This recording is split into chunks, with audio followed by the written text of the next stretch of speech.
Hey, it's Adam. I just come on to do a really quick vlog. It's Sunday, the 15th of December, and like literally just coming to terms with the fact that I am 2 weeks away from top surgery, and I just had to come on and do a quick vlog because I am just like sort of in between panic and euphoria. I put a post on Instagram earlier saying I wasn't sure if it was terror or euphoria I was feeling, but I really don't know which is which because um, it's a really weird feeling when you're in between pure terror of anesthetic and euphoria of what's going to happen at the end of it. But it's I'm just glad I've got Christmas in between for the distractors, because otherwise it would just be absolute nightmare. Um, I had a phone call from the hospital on Monday. Was it Monday? I think it might be Wednesday. To say that I've got something called aortic regurgitation, which basically means that there's a hole in one of the ventricles of my heart, and when it pumps the blood through, some gushes back. But apparently it's really common among people, but they don't know they've got it until they have to have an echo, and or they have to have some kind of investigation into the heart, or like me, they've got a heart problem and they've got to have a scan for an operation or something just to make sure they're okay for the anaesthetic, and then they discover this aortic regurgitation. Um, it's very mild in me, but so I'm hoping that when the anaesthetist saw the paperwork on Thursday, um, that he was okay with what he saw. Otherwise, it'll be a no, and uh, I really don't know what I would do if he said no. I mean, I'm not going to do anything drastic, but it would literally be heartbreaking. Um, I've got to ring back tomorrow, Monday, the 16th, and find out what, or if he's seen the paperwork. If he hasn't, it'll be one day next week when he sees it, so it'll be a little bit longer wait. Um, so yeah, I think I'm freaking out just a little bit. I think if it wasn't, I think it's not natural if you're not worried about having an anaesthetic.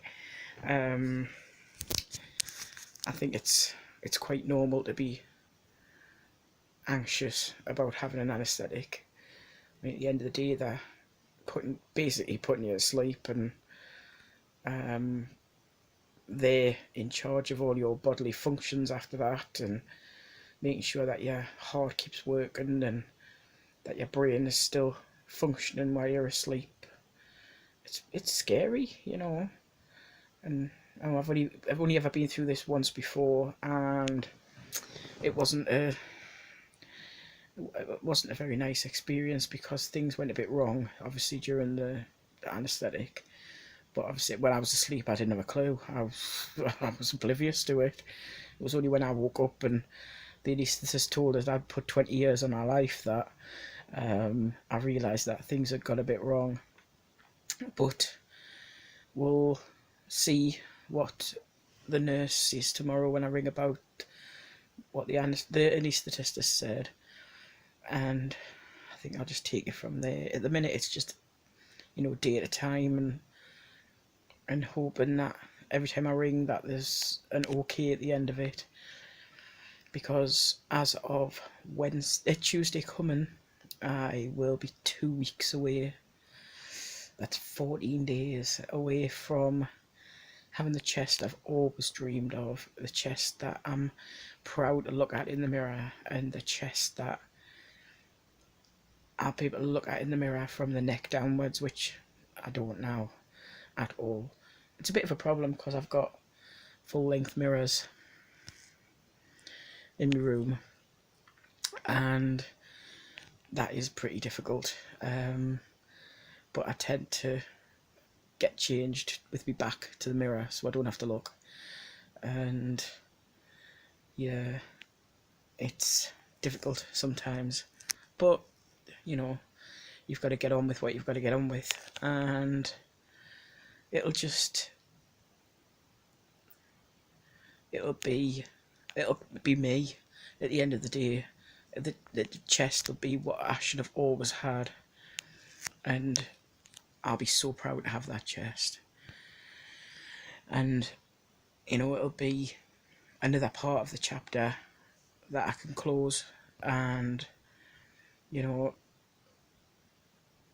another chapter of my book to close, and it'll be another part of me, and acceptance of this is who I am, and uh, just a better feeling like when I look down and knowing that this flat chest is mine. I don't have to worry about any lumps and bumps in shirts, or and nice to be able to wear a t-shirt. I haven't worn a t-shirt for 3 years because I just don't like the shape of myself in t-shirts. There's just I just don't like the look of myself in a t-shirt. A shirt, a button-up shirt like this hides a multitude of sins. It really does. It hides a lot of lumps and bumps. So I'd like to wear something that actually fits us properly, not something that's 3 times or 4 times too big.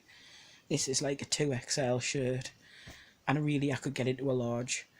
I wear something that is far too big, and it's just ridiculous because I'm wearing clothes that are far too big and it's just not on. I've got about 40 t-shirts in my wardrobe ready to be worn, and I can't wait to wear them. So roll on summer where I can wear just a t-shirt, nothing else, no binder, no sports bra, nothing, and I can't wait. So we'll see what tomorrow brings, we'll see what the anaesthetist says, and we'll take it from there. If you like this video, give it a thumbs up, subscribe, hit the bell icon, and you'll know when I do another video.